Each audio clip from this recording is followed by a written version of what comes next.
Amigos, cordiales saludos. Un gusto volver a estar con ustedes en el espacio Fernando Aguayo América, programa que se ve a través de Gamavisión en el Ecuador, por Mega TV en la Florida y por OnePlus TV en el Ecuador y en el mundo. Nuestro invitado de hoy, el doctor Carlos Estarellas, es un destacado internacionalista, académico, fue 2 veces subsecretario del Ministerio de Relaciones Exteriores. Doctor, ¿considera usted que en los próximos días se puede detener esta invasión a Ucrania luego de todas las sanciones y ante el pedido de la comunidad internacional? En primer lugar, le agradezco, licenciado, por la entrevista. Es lamentable lo que está pasando en el mundo. Es una invasión de un Estado más fuerte sobre un Estado más débil, pero que se constituye hace mucho tiempo como Estado reconocido por la comunidad internacional.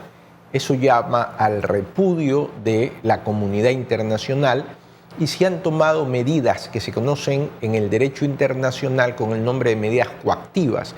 Hay 2 tipos de medios, o los medios pacíficos, todos ya utilizados, y no queda otra que utilizar los medios coactivos.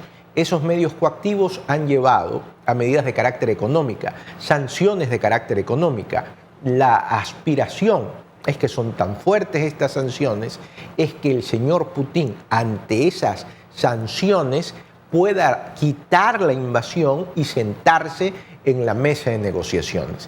Quiera Dios, por el mundo en general, que eso se dé. Sin embargo, Putin lo que ha dicho que es una declaratoria de guerra, las sanciones de los Estados Unidos y de los aliados. Es una barbaridad, eso es una mentira, licenciado, más grande que una catedral, porque lo que hay es una medida de carácter coactivo porque ha invadido el territorio de Ucrania y lo que es más, y usted lo señalaba, ha bombardeado a la población civil y hospitales.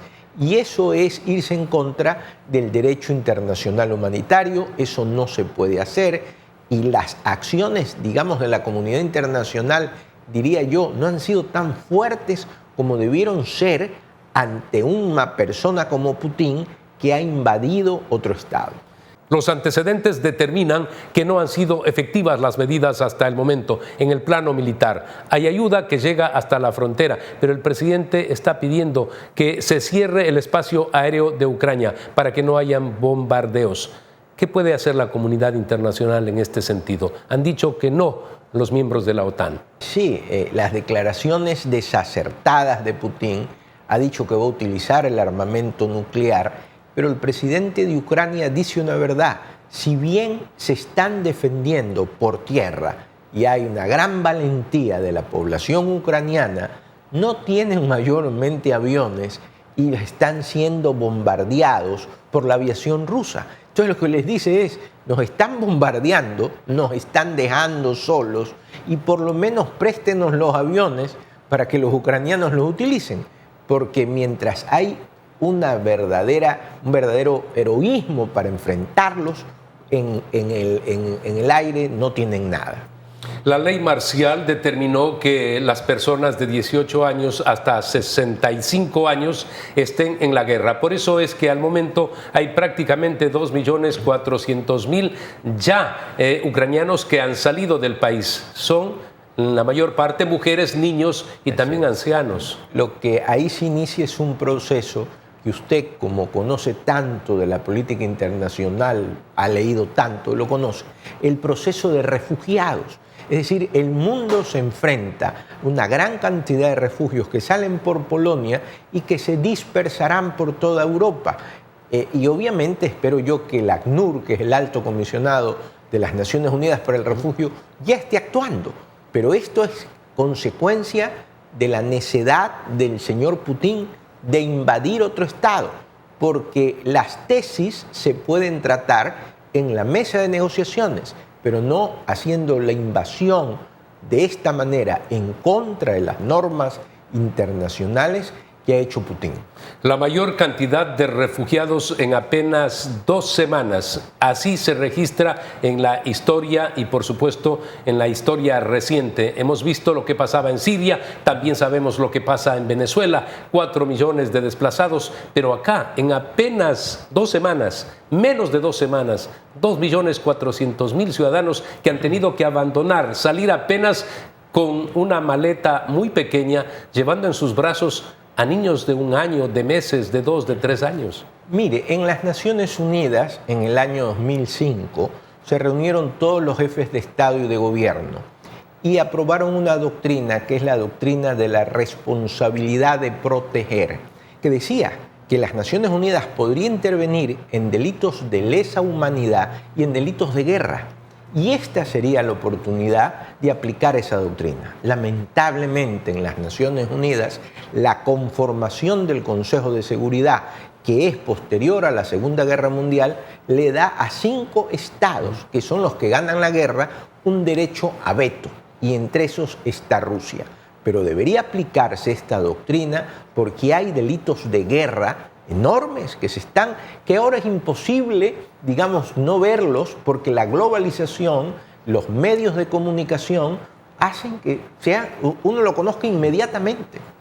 Rusia, China, Estados Unidos, Francia e Inglaterra son los miembros del Consejo de Seguridad Permanente, pero tienen derecho a veto. Y obviamente, pues Rusia vetó la primera declaración del Consejo hace días atrás. Así es. Usted habla de doctrina, siempre aporta, doctor, por sus conocimientos, pero ¿por qué esas doctrinas escritas no se ejecutan, no se ejercen? Más aún, como usted bien lo refiere, lo que está pasando en el momento es tan trágico, doloroso, inhumano, y sin embargo hay una demanda ante la Corte Penal Internacional por delitos de lesa humanidad, por crímenes de guerra, pero desearíamos que eso prospere y que detenga la guerra, que esto no ocurra cuando ya hayan muerto miles de personas. Licenciado, usted me hace acuerdo lo que señalaba hace mucho tiempo el señor Al Stevenson, que fue candidato a la presidencia 2 veces por los Estados Unidos y embajador del presidente Kennedy a las Naciones Unidas. Y él decía una frase: las Naciones Unidas no es mala por las Naciones Unidas, sino por los estados que conforman las Naciones Unidas. Los estados que conforman las Naciones Unidas no le dan prioridad. Esto es una urgencia. Debe reformarse, como usted bien señala, el Consejo de Seguridad, quitar el veto. Ahí no hay otros estados. Por ejemplo, no está Alemania, que tiene un gran poder, no está Japón. No hay ningún país latinoamericano del Consejo Permanente. En el permanente, se confunde mucho. En ocasiones dicen, no, Ecuador quisiera también estar, estuvo Venezuela o está Venezuela, pero eso es en el no permanente. En el no permanente. Pero hacen 10 naciones. Hay un estudio muy importante del doctor Diego Cordobés, ex canciller del Ecuador, un lujo de brillante ecuatoriano en diplomacia, que conocía a las Naciones Unidas desde adentro y ya señala esos errores. Debe ser la presión, los estados. Ahora no se puede el mundo quedar, no voy a intervenir, no puedo ver, porque lo que está pasando en Ucrania es terrible, además que se puede salir de las manos y podría ser, digamos, la Tercera Guerra Mundial, podría ser el exterminio de la civilización. No nos damos cuenta de lo grave que es. Y por eso es importante que en programas como el suyo se traten estos temas. Puede ser el exterminio de la civilización si se utilizan armas nucleares que son 100 veces más fuertes que las que se utilizaron en Hiroshima y Nagasaki. Además de la acción militar, también Vladimir Putin ha usado la psicología social. Esto de a través del temor, con sus anuncios de que podría usar armas nucleares, hace que prácticamente se paralicen quienes están al frente. No actúa la OTAN como plantea y pide el presidente Zelensky. Sin embargo, Putin dice no importarle, por ejemplo, el llegar a una tercera guerra mundial, pero a los aliados sí. ¿Cómo se resuelve esto? A mí me impresionó las palabras del presidente de Ucrania cuando dicen la comunidad internacional nos ha dejado solos. Es decir, estamos peleando esta batalla y si bien hay sanciones económicas, de ahí no pasa. Mientras muere permanentemente gente en Ucrania, es necesario tomar acciones, más fuertes. El hecho de enviar material bélico, el que también ahora se presten aviones, porque en Polonia se dice hay una concentración de aviones que han provenido de varios países, pero no pueden pilotos de otras naciones estar sobre esos aviones. Tienen que ser entregados a Ucrania, pero Ucrania vive un desastre en el momento. Total, no tiene, digamos, las personas para manejar los aviones, necesita esa colaboración internacional. Ahora, yo lo veo desde el punto de vista del Ecuador, porque hay muchas personas que toman posiciones. Nosotros estuvimos invadidos. En el 41 sufrimos una invasión, producto de un tratado injusto. Entonces conocemos lo que es, y solo se nos invadió el oro. Solo se nos invadió el oro. Imagínense lo que está pasando en Ucrania. Entonces no podemos negar. Prácticamente se han tomado toda la frontera común entre Ucrania y Rusia. Les falta un pedazo muy corto en la zona del Donbass, en el este de Ucrania. Y ya lo tienen tomado prácticamente todo. Claro, y el ejemplo sería, si hago ahora, lo hago también con otros estados. Y licenciado, las tesis de Putin se caen por su propio peso. Ucrania Rusia en el siglo XVIII sale a coger Ucrania porque querían los mares no helados. Después, Ucrania pelea contra los bolcheviques y pierde. Y cuando se cae la Unión de Repúblicas Socialistas Soviéticas, que estaban unidas por la fuerza y el terror, es que se crea el Estado de Ucrania, Estado independiente. ¿Qué es lo que dice Putin? Es que tengo que intervenir, y lo mismo lo ha hecho, digamos, con otros las ideas que él ha tenido, tengo que intervenir porque hay ciudadanos rusos. Es una barbaridad. Eso fue lo que utilizó Adolfo Hitler con relación a los Sudetes y después quiso usarlo en Polonia y dio origen a la Segunda Guerra Mundial. Entonces, esto es una locura que debe de terminar. Está claro que una situación muy extrema es la que vivían los ecuatorianos en Ucrania y otra los que están, se dice, más de 2.000 en Rusia, pero no sabemos cómo puede terminar esto y también a futuro pueden estar en peligro esos ciudadanos ecuatorianos. ¿Qué debe hacer la Cancillería o los familiares de quienes están allá? La Cancillería ha hecho una buena labor, digamos, de orden. En Ucrania ha estado el embajador Luis Vallas, que es un diplomático de carrera, y hay que reconocerlo, que ha hecho una buena labor. Yo me pregunto lo mismo que usted, ya me imagino que tendrán un censo de cuántos ecuatorianos hay en Rusia, qué podría hacerse, y no esperar que la situación se salga de las manos. Ojalá que ya estén, digamos, con un programa, porque aquí hay el plano preventivo y el resolutivo, que no vayan al resolutivo, que estén en el preventivo, ¿no? Doctor, muchas gracias por haber estado con nosotros el día de hoy. Tenemos que hacer un corte comercial, retornamos con nuestro segundo invitado.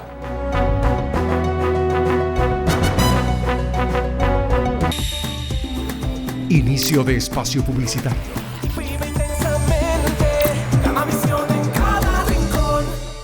Obras para todo Guayaquil. Se está realizando la reparación de 54.7 kilómetros de calles a través de nuestro plan de mantenimiento vial, que beneficiará a los sectores de Florida, Pascuales, La Prosperina y Mapasingue, mejorando así la movilidad de todos los peatones y vehículos del Distrito 2. La fuerza de la unión construye la nueva ciudad. Alcaldía de Guayaquil. UTEC está lista para recibir a sus estudiantes en su nuevo campus en este mes de abril.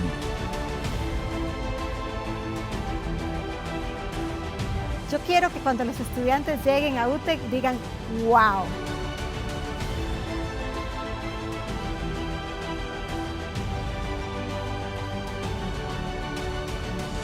Tu nuevo campus UTEC 2022 espera por ti. Guayaquil es la puerta de entrada a Ecuador y a las Islas Galápagos. Una ciudad que brilla, llena de arte, música y entretenimiento. Aquí la aventura se expresa en todas sus formas, desde paseos por el río y sus malecones hasta conciertos al aire libre y vista panorámica de la ciudad desde La Perla. Y en la noche la diversión no se detiene, con diversas actividades para todos. Porque en Guayaquil una experiencia vale más que 1000 imágenes. Fin de espacio publicitario. Vive intensamente, Gama Visión en cada rincón. Las sanciones comerciales, financieras, económicas para Rusia deben detener la invasión. Sin embargo, esto no ocurre hasta el momento. Tenemos al ingeniero José Pilegui con nosotros. Él es experto tecnológico. Muchísimas empresas se han retirado de Rusia que tienen que ver con varios ámbitos, entre otros el de la tecnología.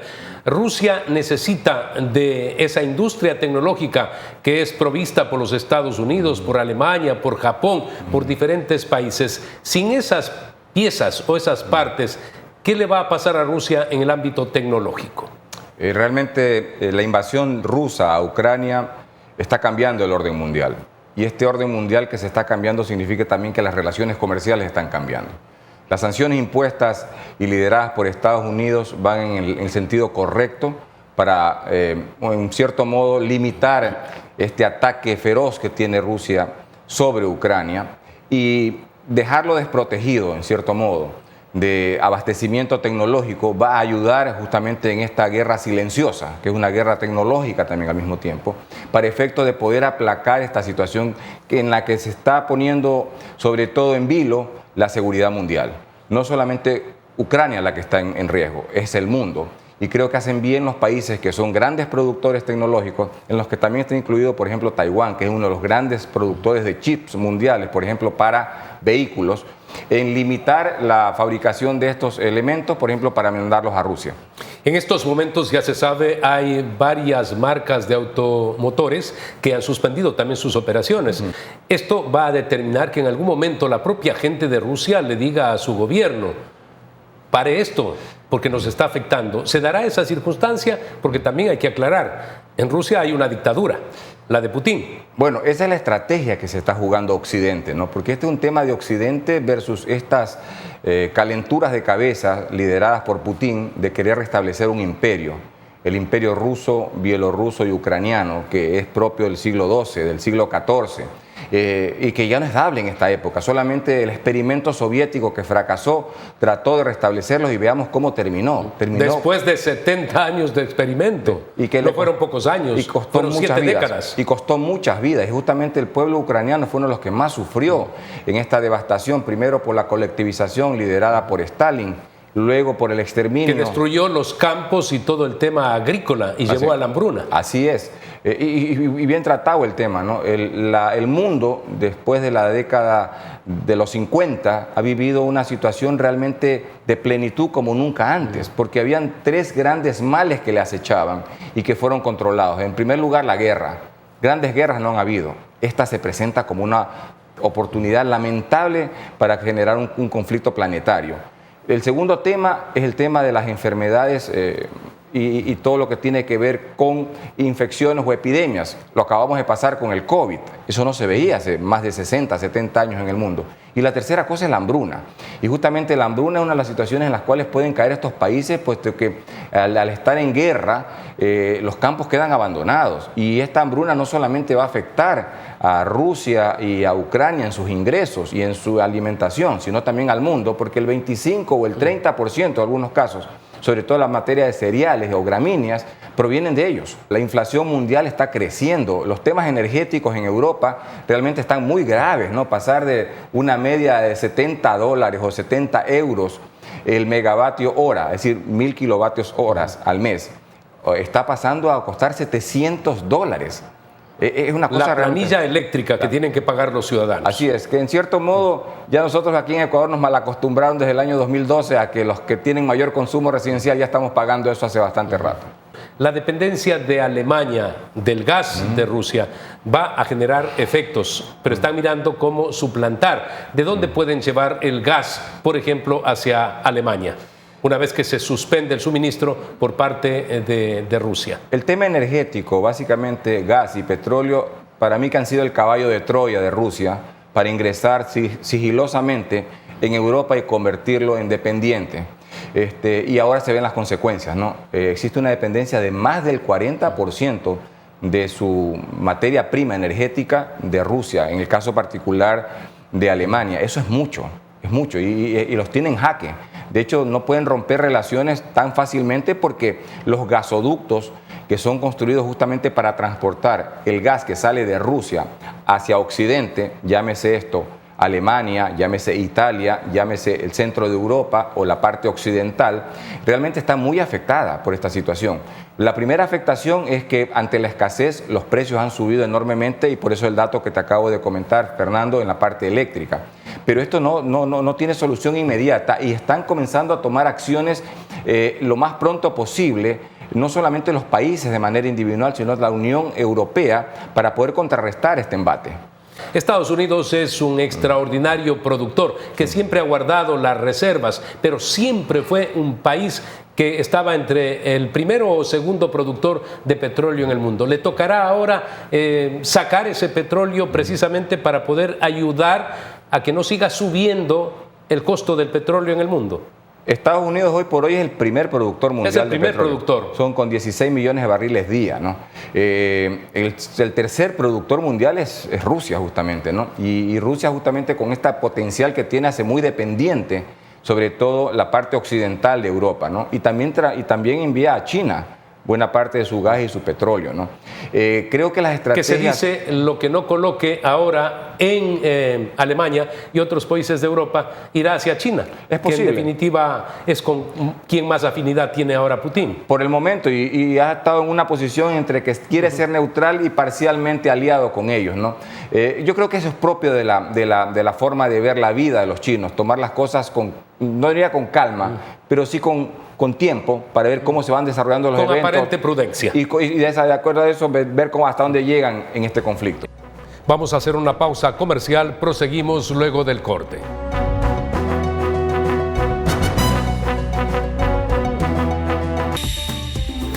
Inicio de espacio publicitario. Vive intensamente, Gamavisión en cada rincón. Más obras para cambiar tu vida. Con el Centro de Rehabilitación de Mujeres beneficiamos a un promedio de 900 guayaquileñas con atención médica, psicológica y asistencia social para alejarlas de las drogas. Porque todos merecemos nuevas oportunidades. La fuerza de la unión construye la nueva ciudad. Alcaldía de Guayaquil. UTEC está lista para recibir a sus estudiantes en su nuevo campus en este mes de abril.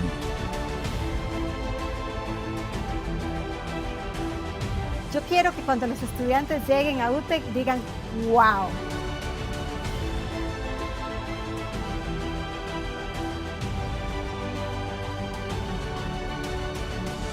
Tu nuevo campus UTEC 2022 espera por ti.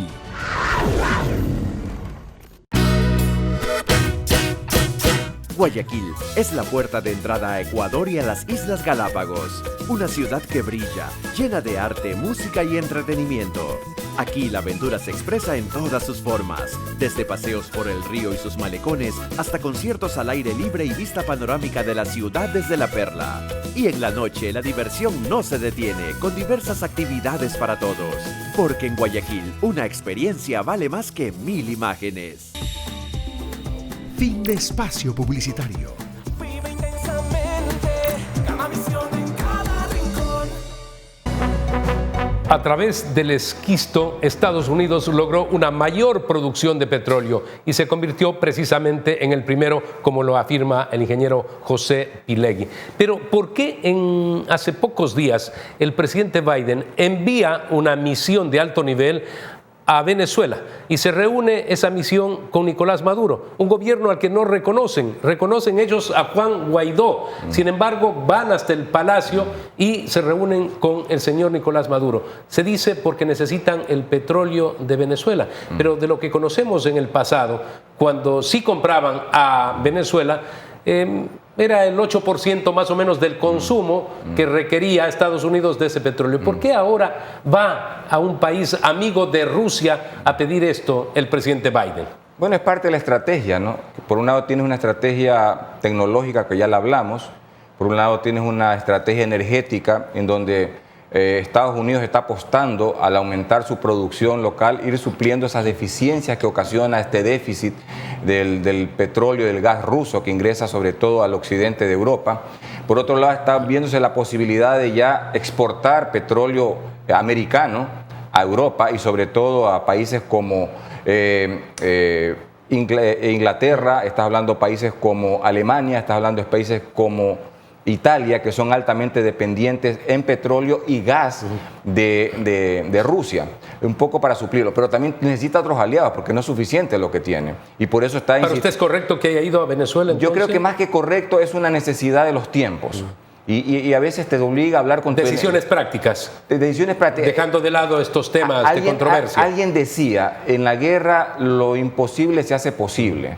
Entonces, lo imposible era que se junten estas corrientes, la una defendiendo la libertad y la democracia, liderada por Estados Unidos, contra alguien que es un dictador pleno, como es Maduro y su camarilla de más de 20 años al frente de Venezuela. Pero la necesidad mundial, la crisis planetaria obliga a hablar. ¿Por qué? Porque es importante que Venezuela incremente su capacidad de producción. No te olvides que Venezuela producía 3 millones de barriles. 3.700.000 barriles hace 22 años, diario, cuando empezó el gobierno de Hugo Chávez. Y en la actualidad está, en 1999. Está en 638, 640.000 barriles.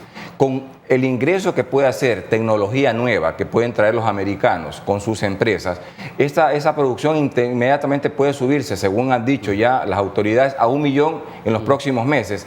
Y terminado el año, podrían estar llegando inclusive hasta los 2 millones de barriles de petróleo. Pero para eso requiere una gran inversión. Se dice que 14.000 millones de dólares se necesita para duplicar la producción actual. Sería 1.200.000. En el caso ecuatoriano, ¿no es cierto? El ecuatoriano, pero también para el venezolano. Incluso creo que un poco más por el tipo de petróleo pesado que ellos tienen. Es posible, pero y ese dinero no lo tiene Venezuela.